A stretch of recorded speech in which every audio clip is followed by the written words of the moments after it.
So here's why I quit being indecisive and procrastinating and why I think you should too.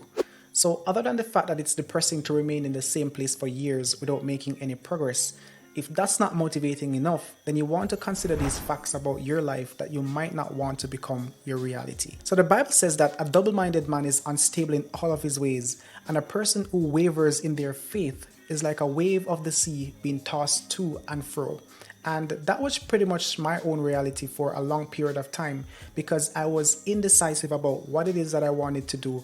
And even when I decided to do something, I still lacked the tenacity or the resolve in my own heart in order to go after the vision and the dreams that I wanted. So over time, I was still stuck, hoping, dreaming, and wishing things would change for me without actually doing anything in order to get that result. So it also says in the book of Proverbs that a little slumber, a little folding of the hands to rest, and poverty will sneak upon you like a bandit. And I don't know about you, but that was pretty scary for me. So the longer I was being indecisive, poverty was indeed becoming my own reality. So I had to make a decision as to whether or not I was going to start moving towards my goals and my visions or staying stuck, procrastinating, and putting off the things that I know that I was supposed to do. So here's what I did in order to get going and to move forward towards my goals. So the first immediate step that I took was to spend less time on my phone and to limit the amount of input. When you consume too much information and have too many options available to you, you get stuck in what is called the paradox of choice. It is a proven fact that when you have too many options to choose from, you end up not making any decisions at all, or worse, making the wrong one. So doom scrolling and filling your head with junk only leaves you feeling discouraged, low on energy, and overwhelmed with the endless possibilities of what could be, rather than focusing on what you can do in your present reality. So I set a rule for myself when I wake up in the morning. For the first 4 hours of my day, I do not use my cell phone. And this allows me to control my mind and the flow of my thoughts towards what matters to me, and this allows me to be a lot more productive. One of the other reasons why we procrastinate is not because we're afraid of failure, but because we're afraid of success. So I was delaying the inevitable simply because I was afraid of the responsibilities and the demands that pursuing my vision was going to cost me. So it's easy to live mediocre, just kind of scrolling every day because there's no pressure on you and you can live your life on your own terms. But eventually, the impact of not achieving your goals and feeling stagnant your whole life will soon exceed your desire to be lazy and lax, and this will cause tremendous stress and worry. This is because we were designed to live purposeful and meaningful lives, dominating our environment and circumstances in a positive way. So I had to get out of the mindset of wishing and hoping and instead adopted the mindset of hard work and faith. So rather than running away from the potential responsibilities that my vision demanded, instead I embraced a life of purpose even if it meant no sleep. So I'd rather go to bed tired from working than to go to bed tired of myself for not acting. The next step is to learn to say no.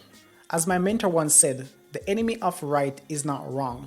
The enemy of right is good. Being preoccupied with good things that are not necessarily the right things for you to be doing is the easiest way for you to waste your life under the illusion of making progress. So not because something is a good thing, it does not mean that it is the right thing for you to be doing. So you don't need to be washing the dishes right now. You don't need to be doing the laundry right now, or you don't need to be going out right now. Instead, you should be prioritizing the tasks that are supposed to get you closer to achieving your goals and your vision, or whatever it is that you set as a priority for you to do right now. So don't be preoccupied with doing seemingly good things when you know in fact that there is a right thing for you to be doing. So the next thing that I started to do consciously was to stop blaming other people or my past for where I am currently. Instead of blaming other people, you can use your time a lot more constructively. And the fact is that no one's coming to save you. Everybody's so preoccupied with their own lives and trying to become something for themselves that blaming people for where you are is just a big waste of your energy and your time. Instead, you want to practice being grateful. Be grateful for the sky over your head, the warmth of the sun on your skin, the kids that you have or the home that you have, whatever it is that you have in your possession right now. Practice being mindful and grateful for that thing rather than complaining about what you do not have. So I found that being grateful and thankful produces a lot more positive energy that I need to go towards my dreams and my vision, rather than being depressed about things that happened to me in the past or what others have done to me that might have hindered my progress to this point. You only have control over what you can do and your mindset. So just do you. So the next step is to have a schedule for the upcoming day.